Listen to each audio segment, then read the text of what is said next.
Good afternoon, everyone. My name is Elsa Goedveniger. I'm a Risk and Compliance Director in a major retailer in the UAE and a member of the UAE IRM chapter. I'm really pleased to welcome you today to attend today's webinar on global risk implications in the MENA region and the role of intelligence in managing risks. I'm very pleased to be co-delivering this webinar with Matthew Bernard, Director at Control Risks, and Anjolio Tosi, Associate Director at Control Risks. We will kick off now, and looking forward to answering your questions and sharing insights. I'll hand over to Matthew.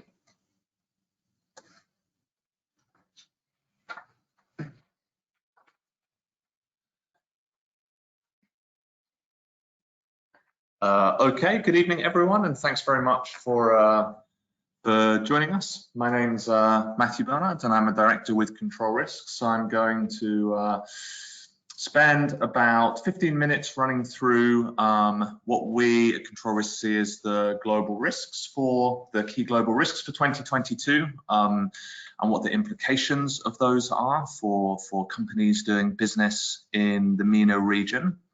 And then, yes, my colleagues Elsa and Angelo will talk about enterprise risk management, the shift from risk registers to scenarios, followed by what we do with this information, IRM and crisis management case studies.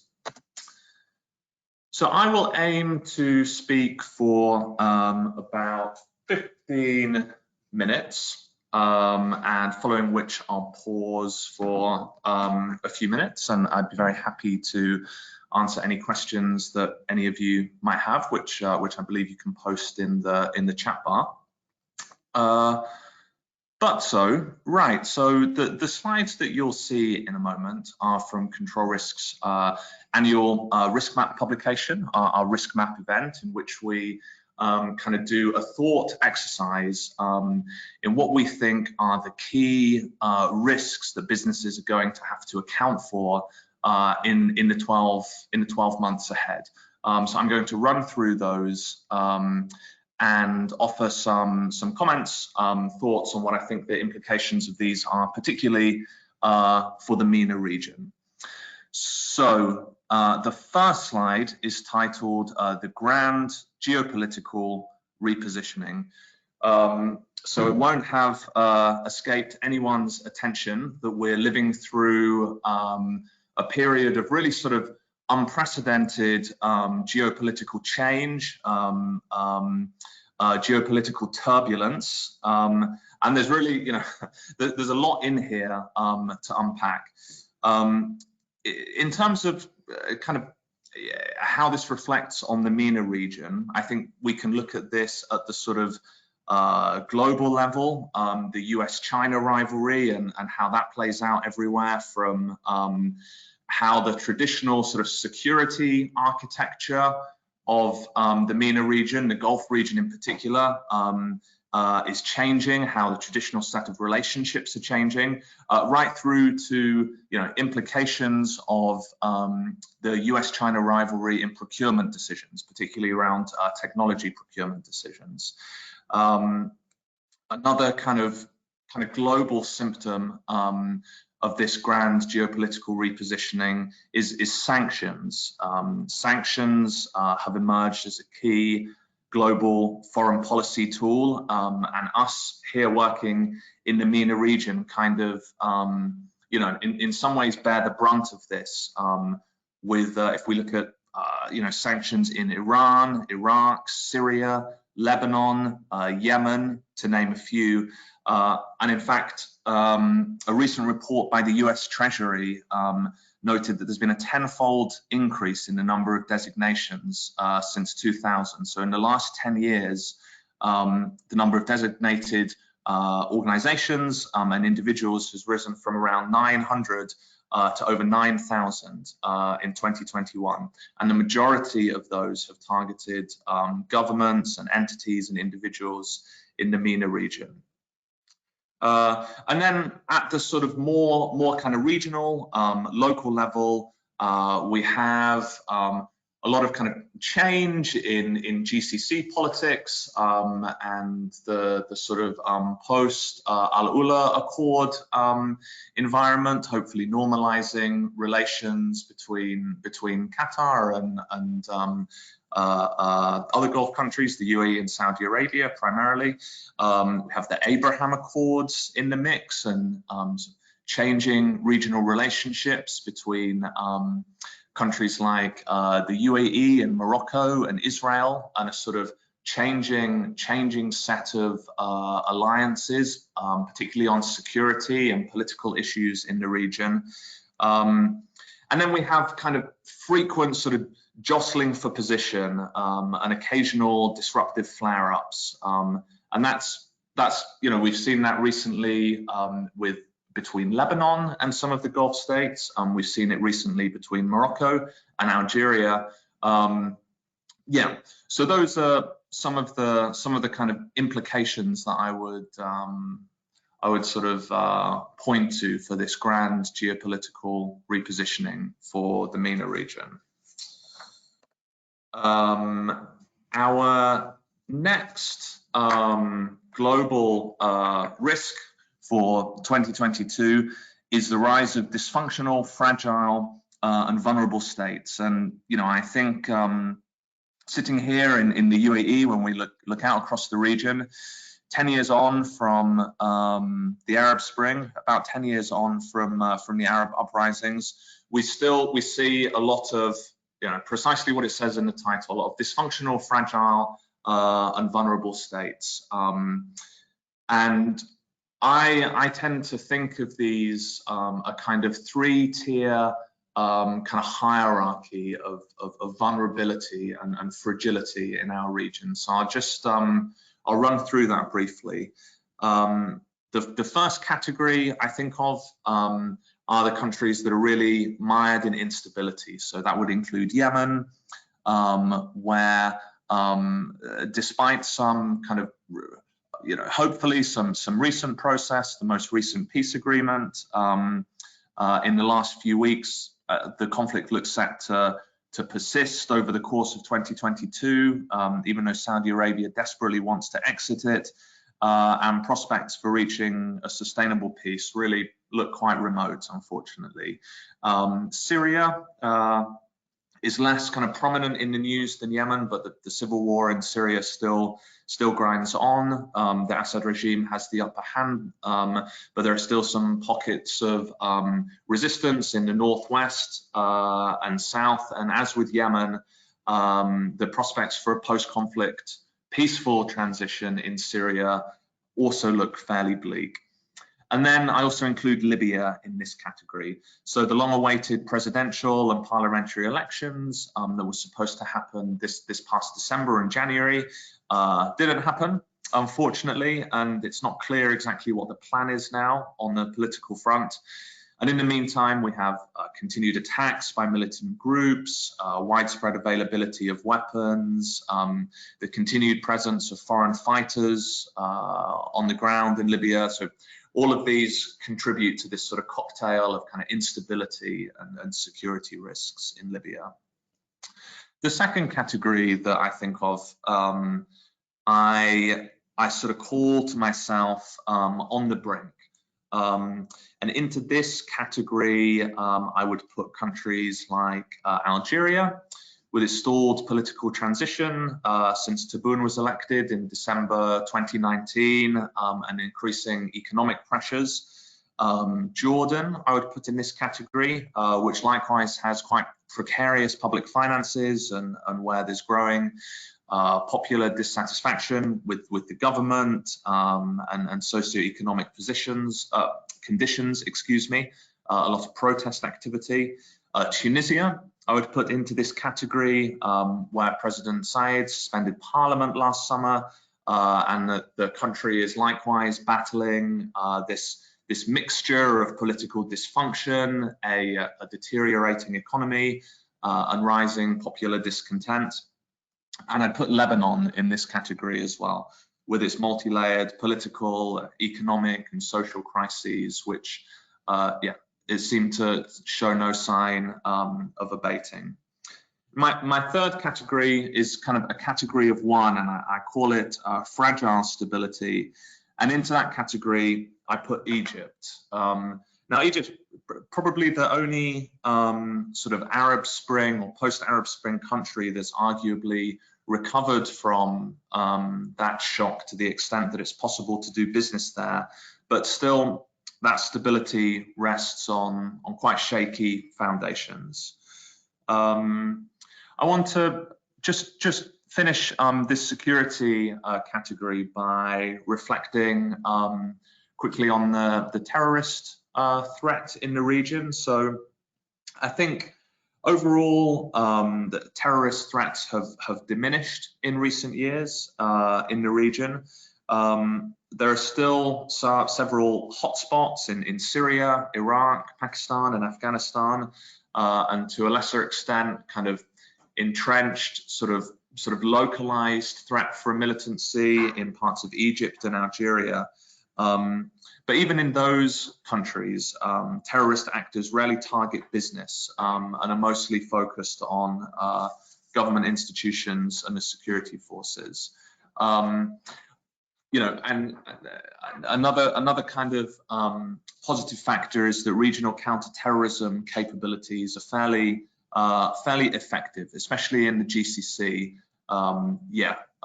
Government and security force capabilities to kind of mitigate and combat the terrorist threat are pretty effective. I think the two sort of big questions, two big unknowns, relate to the situation in Afghanistan. And the first is whether and how far the Taliban will be able to contain the activity of terrorist groups on its territory.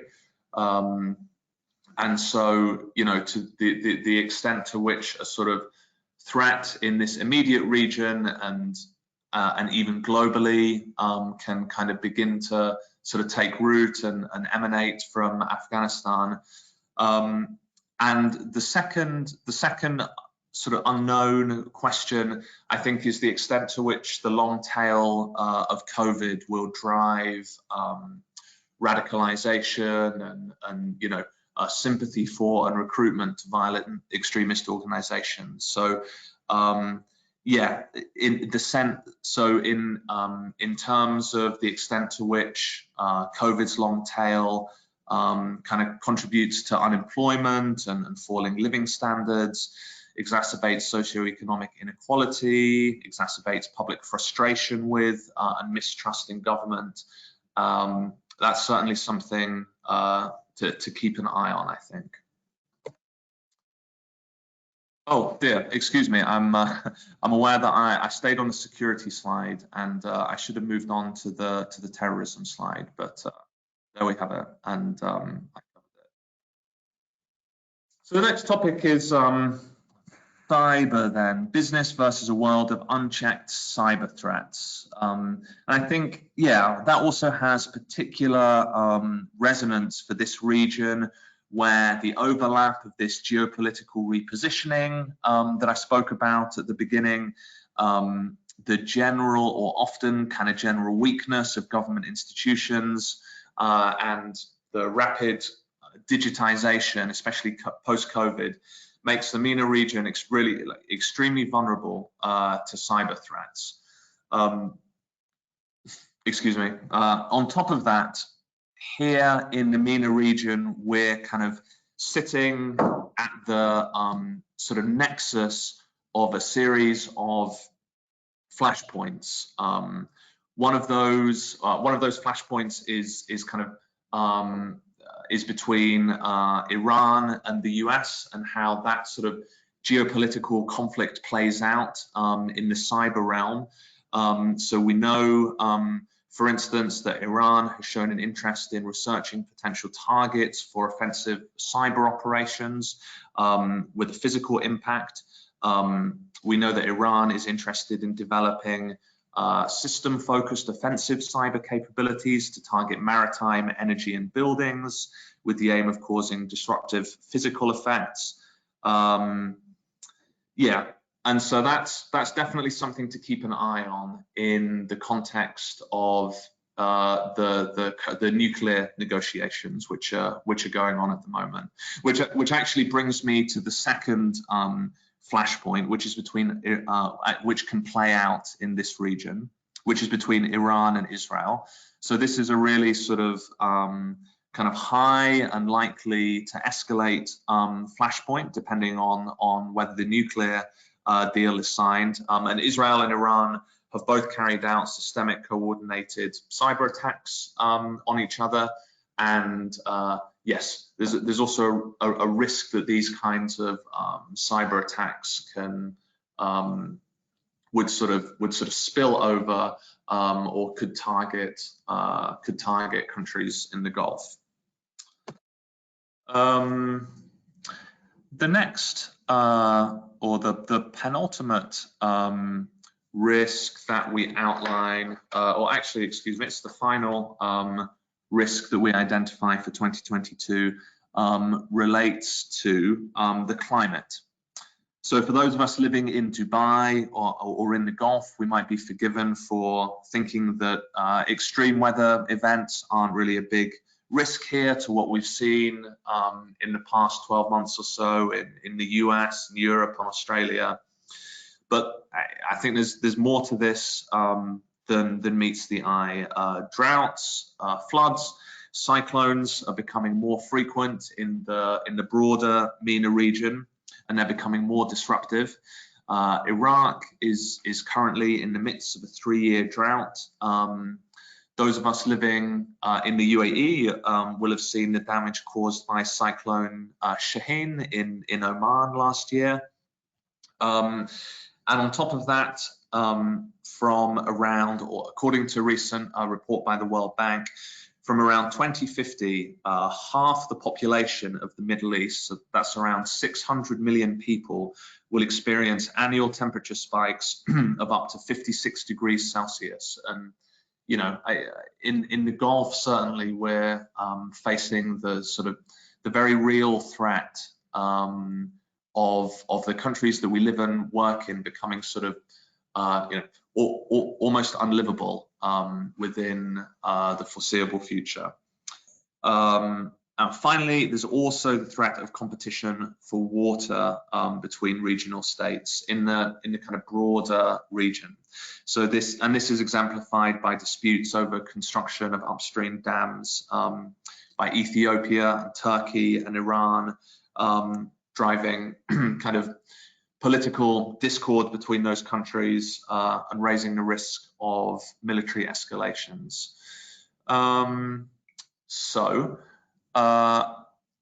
That was a sort of whistle-stop tour through our outlook for the key risks that we identify for 2022, and some thoughts on yeah, how I see those playing out, how we see those playing out in the MENA region.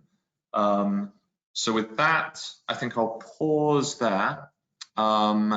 And if anyone has any questions, yes, please do go ahead and ask them. I think I'll be able to see them. Yes, we have a questions tab here.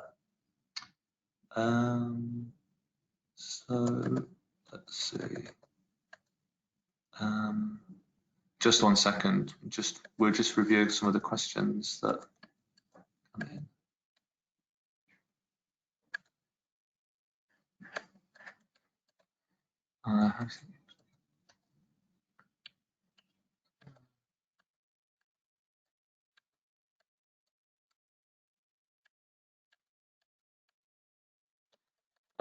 Okay.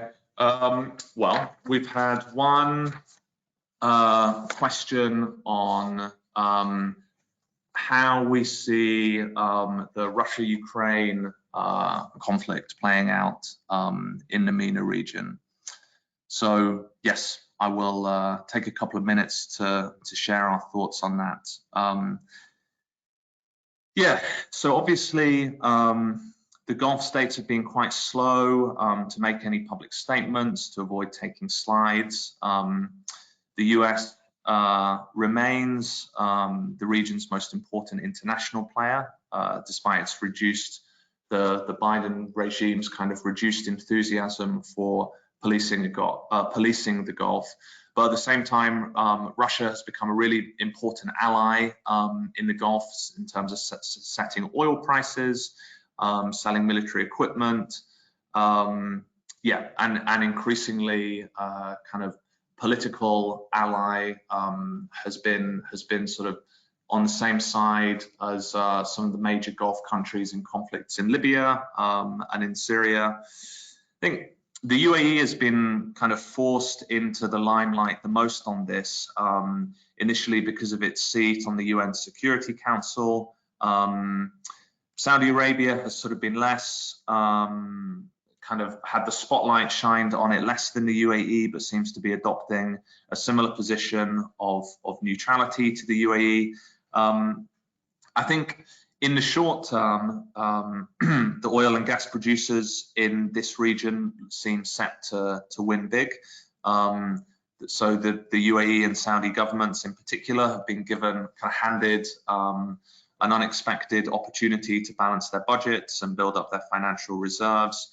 But I think in the longer term, things are going to get a bit more difficult for the Gulf. I think the longer the conflict goes on, the harder it's going to be for the UAE and Saudi Arabia to maintain a position of neutrality, especially as the kind of the conflict and the sort of broader geopolitical fallout increasingly morphs into a kind of Cold War style global geopolitical conflict in which countries are pressured to take sides.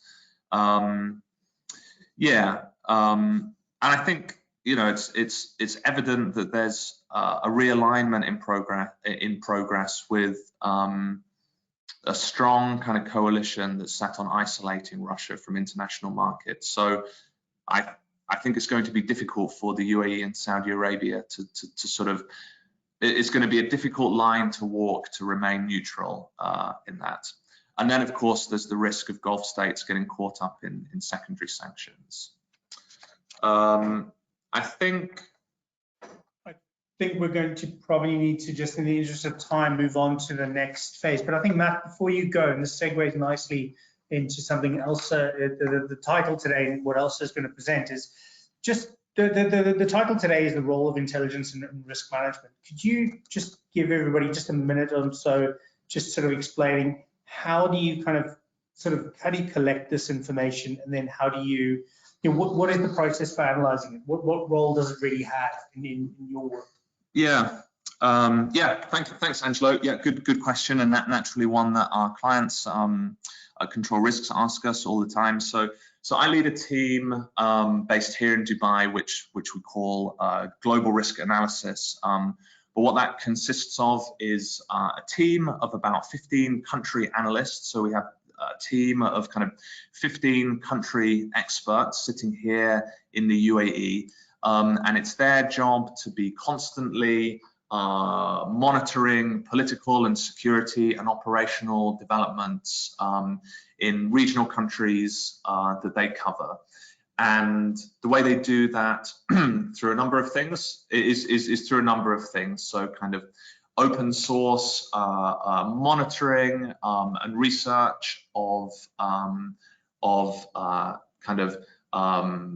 media, both sort of international English language media, but also Arabic language where relevant, and local press.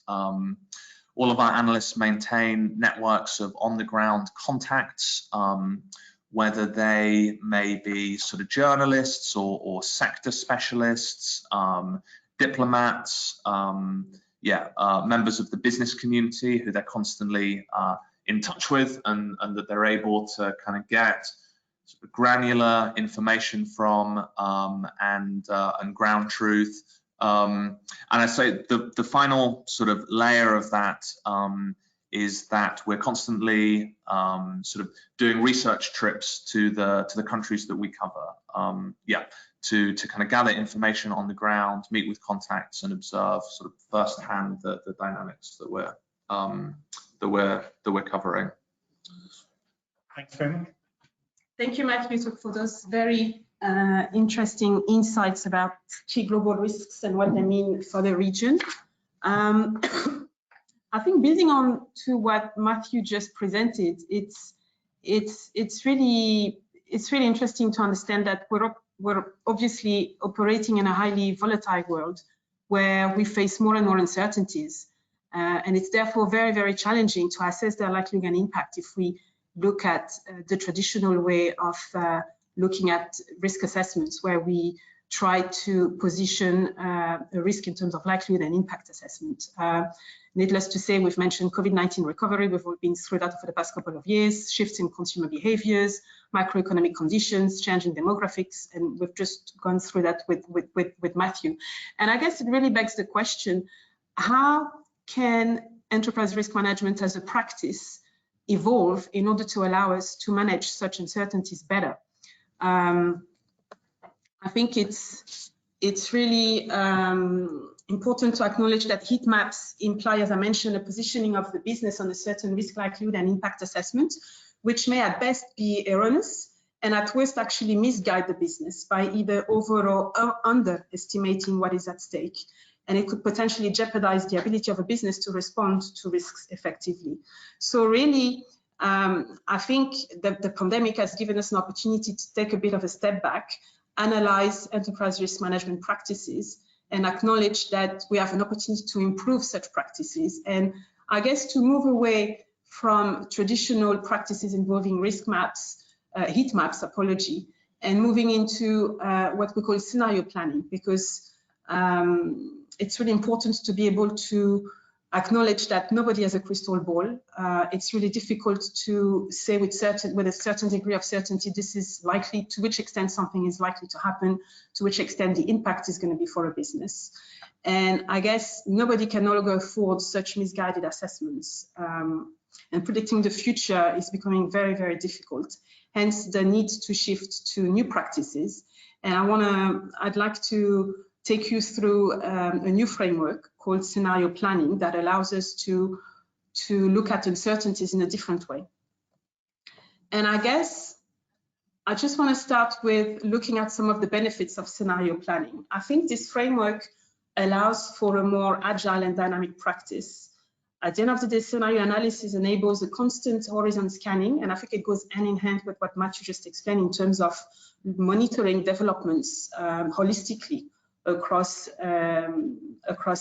industries, countries where we actually do business, and dynamically monitoring what's going on, dynamically monitoring pre-identified early indicators of change that could then trigger thresholds for action to manage risks specifically.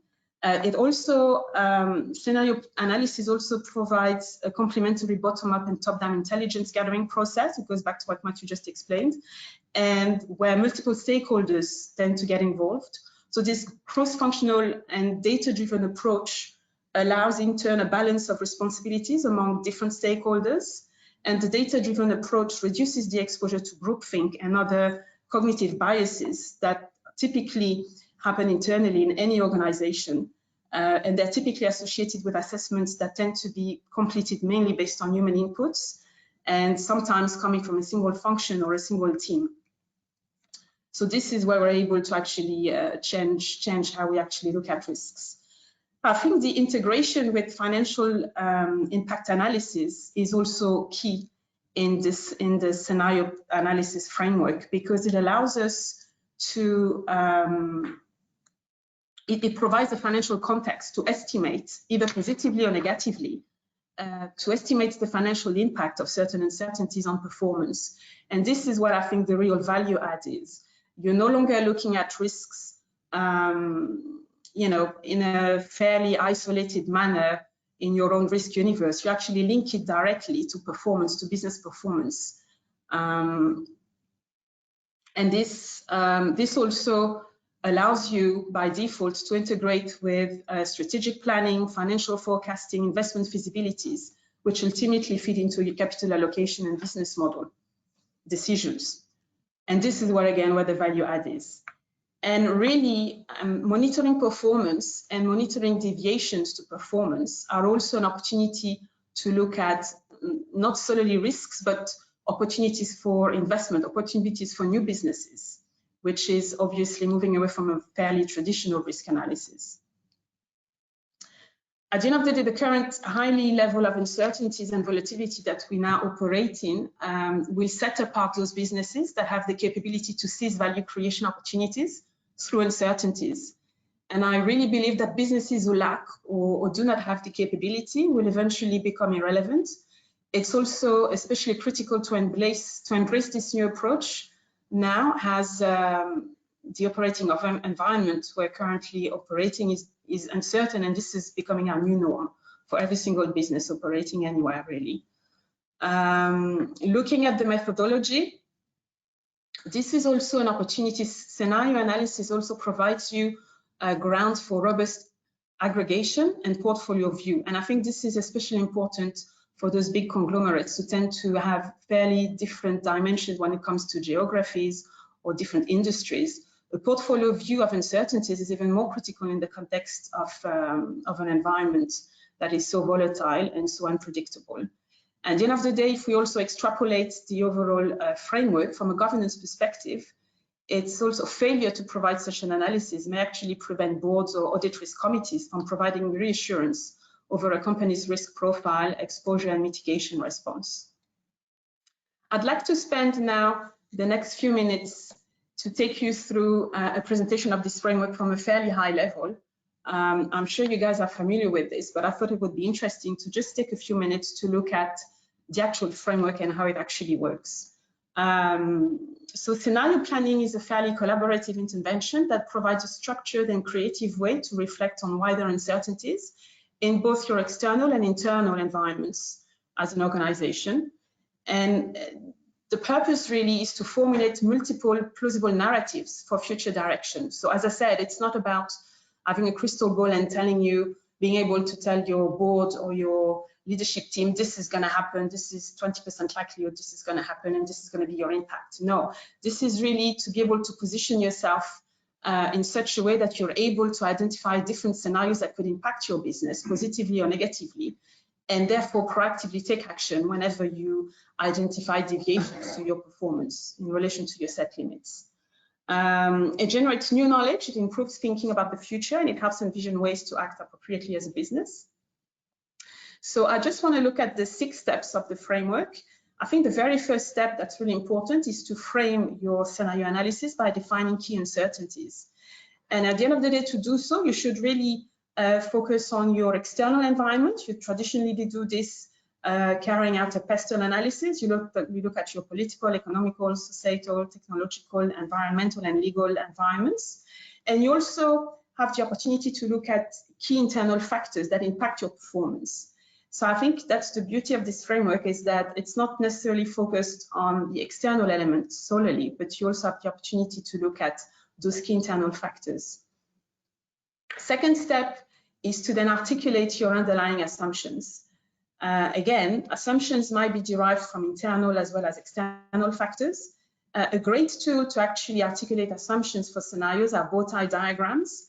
They tend to illustrate connections between risk events and their root causes and consequences, because they really help you visualize a summary of plausible consequences that could exist around a specific hazard. And they also help you display the control measures that as an organization you have to take to actually control those consequences. So they really help you have this 360 perspective on uncertainties and potential drivers behind those uncertainties that are important to articulate those assumptions, because at the end of the day, those assumptions are going to help you drive your scenarios. You typically have a base scenario as well as a more optimistic one and a more pessimistic one. And those scenarios will also in turn help you generate risks and opportunities. And this goes back to what I mentioned earlier. It's not just looking at the analysis from a risk perspective, but it's also the opportunity to look at value creation opportunities. How could you actually leverage those uncertainties to benefit from opportunities for your business? Fourth step, which is really important also, is to ensure that you link your risks and opportunities in the context of your wider strategic objectives and KPIs as a business. And again, it's really an opportunity to, when we look back to the old practices of heat maps, sometimes some of the key constraints or limits of such practices are that we tend to look at risks, holistically. This scenario analysis helps you frame the exercise and always linking it back to strategic objectives. The fifth step, which is really important, helps you measure the impact on performance in alignment with your risk appetite. And this is where obviously collaboration with finance is key, because it helps you simulate the financial impact, whether this financial impact is linked to your EBITDA, to your cash flows positions. Going through the simulation helps you quantify the impact of potential risks and opportunities on your business. And they also help you understand, should you have deviations, either positive or negative ones, what should you actually do about this, and how do they actually relate to your tolerance limits, going back to your risk appetite statement as a business. Because obviously potential deviations signals either the need for further risk management when such deviations are actually negative, but they also highlight potential investment opportunities when those deviations are more positive. And the sixth step, which is also part and parcel and actually takes you back to the overall framework, is the ongoing monitoring. It's really important to do so to identify key risk indicators that are critical to understand how scenarios are going to evolve and whether the organization is in breach of its risk appetite, of its set limits, through the monitoring of those key risk indicators. At the end of the day, going through this ongoing monitoring is also the opportunity to go back to what Matthew mentioned and what I mentioned earlier, to this ongoing scanning of the horizon of your environment where you operate, understanding what's going on, how it actually impacts your performance, your strategic objectives. So it's also the opportunity to review your risk mitigation strategies, their relevance, as KRIs allow you to identify risk trends. So such a framework is being embraced more and more across businesses. However, it's not necessarily very easy to embrace and to adopt in organizations. There's a lot of challenges, and I just wanted to highlight a few that you may have gone through. I think I'd like to start with the one that I listed at the bottom, because I think it's actually the most important, which is related to culture and change management. Like any new project, any new initiative, moving away from fairly traditional risk registers / heat maps to scenario planning will tend to face multiple obstacles and resistance associated with change management requirements. And I think it's important to bear this in mind when introducing such a framework. And the key really is to engage all your stakeholders, holding their hands throughout the change, getting them to see what's really in it for them. And this is how you'll be able to drive a successful adoption of this framework. I think something faced also by some organizations is in relation to translating macroeconomic indicators, because at the end of the day, they come as part of your PESTON analysis, as mentioned earlier. They're part of your key uncertainties assessment. You look at macroeconomic indicators, but how do you actually translate this at the level of your business? The micro dimension makes it sometimes very difficult to relate to businesses and integrating assumptions for scenarios. And I think the key here is to focus on clearly articulating the rationale of these assumptions and tracking their evolutions through the right KRIs. This is the way really, and I believe this is the only way to make sure that you pick the right ones and you really ensure that what they mean resonates with your business and actually makes sense. I think another fairly common challenge is associated with identifying the right key risk indicators and the data sources. Depending on the scenarios that you will identify and the underlying drivers and assumptions that will be behind those, you will typically identify a number of several KRIs. And I think we tend to identify several KRIs, which A, may not always add that much value, and B, may actually be very, very difficult to actually track. So I think it's really important to focus on the most impactful ones that allow you risk trend identification as you monitor them as part of the ongoing monitoring step that we've just gone through. And also part and parcel is to understand the requirements that you need to understand whether the data that you're trying to track is available. Some selected KRIs may not actually be trackable. So data sources become very, very critical. I'm sure that everybody is familiar with the saying that data is the new oil, and this really applies in this concept. It's really important to identify which data is the most relevant and whether it's actually accessible, whether you can easily track it. Because if you can't, there's no point really wasting time on such KRIs that may not help you to derive the most value add. And I think a last key challenge from my perspective, and I think from a lot of practitioners I've discussed this with, is the simulation of the financial impact. As mentioned earlier, there are different tools to simulate financial impact. You may decide to focus on fairly traditional financial indicators, EBITDA, your cash flow positions. Depending on the context of the scenario planning analysis, you may also decide to go for tornado diagrams, Monte Carlo simulations, which may actually be more suitable for investment decisions. At the end of the day, it's really critical to identify, I would say, through trials and error, which tools work best in relation to which objectives you want to derive from this analysis. Is it an investment decision? Is it a performance simulation? And then pick the most effective solution and not have taking the risk really of diluting and getting involved in so many different analyses that may not actually help you secure the value add that you want to show your leadership team. I'm happy to take any questions if there are any in relation to what the intelligence means for enterprise risk management and how we can embrace this new framework to allow us to manage risks more effectively.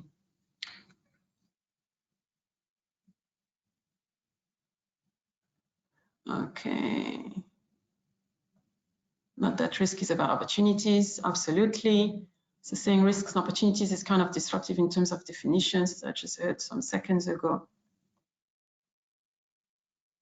I think at the end of the day, we still look at risks and opportunities holistically, but I think focusing on the analysis on uncertainties is by itself acknowledging that we're not in a position to clearly assess their likelihood and impact as we would have done traditionally, and therefore we put ourselves in a different mindset and different position where we acknowledge that we want to be in a position where we want to look at different scenarios and how those could potentially impact our performance as a business.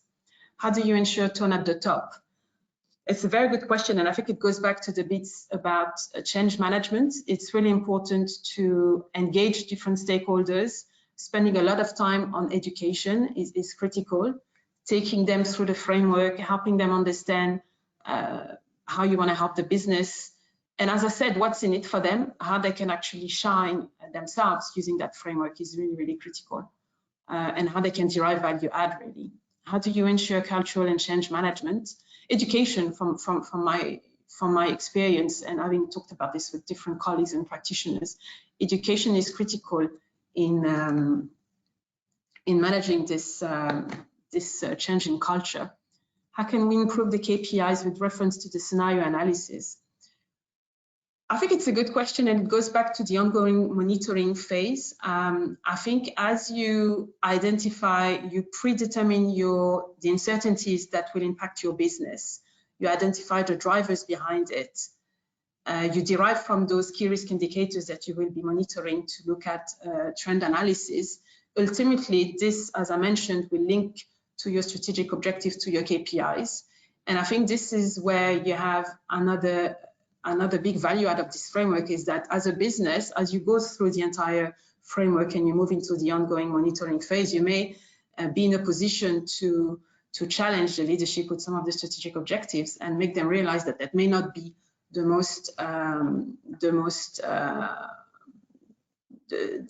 ones that they should focus on in that cycle based on this analysis. So it's also ultimately a tool to help you challenge some of those strategic objectives and some of those decisions that are being made. How do you simulate the financial impact? Is it by financial trends or the financials? I think it can be both. It's usually, as I said, working hand in hand with the finance functions, looking at financials. So what would be the impact of, giving you an example, a fairly optimistic scenario if we talk about the COVID-19 recovery, and I'm sure everybody has gone through it over the past couple of years. If you have an optimistic scenario that your your business is going to recover from COVID-19, let's say 6 months early, on the assumptions that, for example, there won't be any new variants popping up in the world that will lead to borders closing and countries shutting down, that consumer confidence will come back and you'll be able to actually recover faster in terms of consumptions, for example. How much that 6 months heads up in terms of optimistic scenario for recovery, how does that translate in your financial? What would be the impact on your EBITDA, on your profits, or blah, blah, blah, blah, blah. This is where you link it to financials. About the 4 steps of the framework, what kind of barriers do you have faced while linking risks to objectives and KPIs? I think having talked about this with various colleagues and practitioners, I think in some situations, it's what I've just said earlier, sometimes you are in a position where, having done the homework and come up with the uncertainties in the scenario, you realize that some of the strategic objectives may not be the right ones to focus on for a business. And I think you are empowered to actually challenge some of the decisions, some of the leadership teams, and telling them, look, you guys, this is the scenarios we're looking at. This is the impact it's likely to have. Maybe we should refocus some of those objectives. Maybe we should look at different areas. Okay, I'm gonna... Actually, I was just gonna jump in on that question, actually, because I think in my experience and this is the consultant's perspective, is not all organizations articulate their objectives very well. So sometimes when we're given a set of strategic objectives, they're just a kind of they're like someone's wish list. So this is what we aspire to be. And that doesn't really tell you anything. So it's very difficult to take that and say, well, what are the milestones to get there? A lot of times businesses haven't thought that through because they've gone so high level. So I think the main thing is to make sure you understand what the milestones are to get there, to achieve those objectives. So those are well articulated, and then you can work backwards from there, which actually is a great question, because that sort of takes us into my next case study. I'm just going to pause questions for the time being, if you don't mind, and just move on to this next slide, or try to. So I think Elsa's given you an excellent grounding on kind of the theory and the structure and the frameworks behind how you use scenario analysis to kind of understand your risks. And before I move into case studies, I just wanted to draw attention to something that many of you can relate to, the fact that scenario planning can sometimes be confused with predicting the future, and that's not what this is. So I thought I'd just start with this picture of Paul the octopus. And if you're a football fan, you'll probably remember in the kind of years leading up to the 2010 World Cup that Paul was being used to predict the results of international football matches. And I often use this example with some of my clients because it gives them a sense of what we're trying to talk about here. The fact that, you know, Paul, this octopus, would randomly sort of be handed sort of 2 boxes of food decorated with the flags of 2 teams, and then, you know, that were due to compete against Germany in a match, and the box that he chose to eat first was considered his prediction for the winning team. And by the way, he had a really impressive track record. I think he correctly guessed the outcomes of 12 out of 14 matches during the World Cup in 2010, something like an 85% success rate, probably better than most risk managers that we know, right? But that's what this is not about. This is really about, as Elsa said, that, you know, you've got your qualitative and quantitative aspects, and you've got, you know, an opportunity to recognize uncertainties. But essentially what a good scenario analysis session is about is having a good conversation from lots of different perspectives, where all those perspectives have an equal voice in a room. And it's a process where you actually don't want there to be consensus in the room, because that's what very easily slips into groupthink. So what you want is a multidisciplinary team with a voice, the permission to speak, and, you know, by having all those perspectives, by disagreeing, that gives you kind of the range of different futures that you then can start to kind of map out for the business. So I think I've got the easy job tonight, where I'm just basically going to tell you about a project, an ERM assessment that my team and I managed for a technology company in the UAE about 18 months ago. And I think where my colleague Matt's presentation kind of showed you the kind of range of external factors that companies need to understand when they're trying to identify and manage their risks. I think this case study kind of demonstrates how you then turn that into action, how you turn that into something practical. So this was a project that took place in late 2020. It's a technology firm. I can't give too much away, but they provide subscription-based products.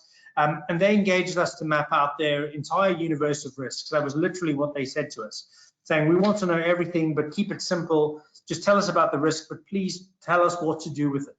So, and look, it's important to note the context here. This was late 2020. We'd just come out of the worst, well, at least the first wave or first or second wave of COVID. We'd only just learned that Pfizer's vaccine had been approved. So the markets were starting to show signs of recovery. Share prices in aviation and tourism began to rise quite sharply in response to the news. And it felt as if there was some light at the tunnel. And so the client presented us with a 5-year strategic plan that was developed by a management consulting firm. And look, normally, as I said earlier, normally these things just set out the aspirations. It sounds like it looks like somebody's Christmas card, wish list. But this was actually very, very comprehensive, and it really, really helped us to understand where that company was trying to get to, how they intended to get there, and what kind of products they were going to launch over that 5-year period in order to kind of be the business that they wanted to be. And whilst that was very good, the company had quite a basic risk management function, very comprehensive, but the risk registers with saying things like risk of fraud or HSE risk. So again, that goes back to something else I said earlier, that it's very operational, it's not had a lot of scrutiny, and as a result, it's very kind of a very narrow set of risks. So they didn't really have any sight of internal factors, external factors that might influence their risks. So what we did, and this was a difficult question to answer. We had a fairly engaged CEO. We looked at their business, we looked at their plans, and we had to put together quite an unusual and multidisciplinary team. So it was myself, the IRM lead, somebody from our cyber team, a risk analyst from Matt's team, and then also a compliance and fraud specialist, kind of working together as a single unit, reviewing all the documents, conducting the stakeholder interviews, looking at some of their key, also speaking to some of their key customers to understand sort of perceptions and some of their challenges to put this all together. The client hadn't been incorporated for very long, less than 10 years. They had a trading history, but it was all about growth. So there was no financial information. They didn't feel their financial information was really going to paint a very clear picture of them. So we did a lot of things. So we looked at the risk external factors that might influence their strategy, the political, economic, security, operational, cyber, and some, which is why I think Matt's presentation was quite useful too. You can see the range of external factors that come into play when you're trying to understand what lies ahead for your business. We also had to try and benchmark their risks against the risks of similar businesses in the around the world. So we looked at 10K filings in the UK, whatever publicly available information it was, to get a good sense. And then, so looking at all this information, it was literally that, there was such a wide variety and no real structure to it. Then we then sort of went through this process of trying to kind of make sense of everything that we'd received, everything we'd heard, everything we'd seen for ourselves, in the context of the outside world. So we decided to run a couple of war game sessions where just the team itself internally, where we kind of worked out and worked through some of the things we'd heard and sort of try to give them a kind of a relatively sort of strong idea of where they were ranked and how important they were. And things like how attractive a target would they be to a cyber attack? What are their customers' attitudes to their product? And then sort of work through with some of the leads in the business to kind of try and validate some of these things that we'd heard, to kind of put some, to put together a kind of a reasonable set of, I think in the end, 45 to 50 risks for this company. However, 2 risks kind of stood out as being sort of very uncertain, very, very difficult to measure, and the impacts were, well, way, way outside of the company's control. So instead of providing them in a normal traditional risk register, we provided them as scenarios to kind of demonstrate the range of possible outcomes. So we had a base case, an upside, and a downside. So I'll just show you sort of the first risk. So the first risk was slow post-COVID economic recovery. And essentially what we were saying there was that economic trends would influence the demand for their products. You know, if there was poor national economic performance sort of coming out of what we thought was the initial pandemic, you know, that would kind of hinder their ability to fulfill their very ambitious growth strategy. Now, bear in mind, this is 18 months later. What we said to them was, in their base case scenario was, yeah, there'd be some sluggish tourism and international travel, true to a degree. The UAE population would be lower than before the pandemic. There'd be some new business-friendly regulations, and consumption would increase by about, I think we had 3.3% economic growth forecast. Upside, they moved to improving investor sentiment, stronger and than anticipated economic recovery, more public spending, more aggressive economic diversification, and recovery of the oil price. And then the downside, which was very gloomy for long-term residents and expats in the UAE, but you know, global economic recovery, low oil prices, increased environmental concerns, and just regional instability. Now, I think what that client, and speaking to them the other day, has realized is that, well, what's actually happened is kind of an unusual combination of the three. To some extent, all of those things have happened in that period, but the reality for them was that was, you know, that gave them an idea of how to kind of think about things a little bit more sort of carefully. So this is the range, this is the upside. And, you know, the mitigation for that was the real exam question with this client was, well, how do we mitigate that? And we said, well, you could treat it, but firstly, you need to put in some much more sophisticated monitoring, so key government data, try and collect and cross-reference economic forecast data from different sources, so the Purchasing Managers Index, central bank interest rates, non-oil sector economic forecasts, the real estate sector, and then also try and introduce more resilient pricing models to help them manage downside risks. So things like multi-year subscriptions for some of their core clients to help them hedge against downside risk, makes income a bit more predictable. So we gave them quite a lot of things to think about there.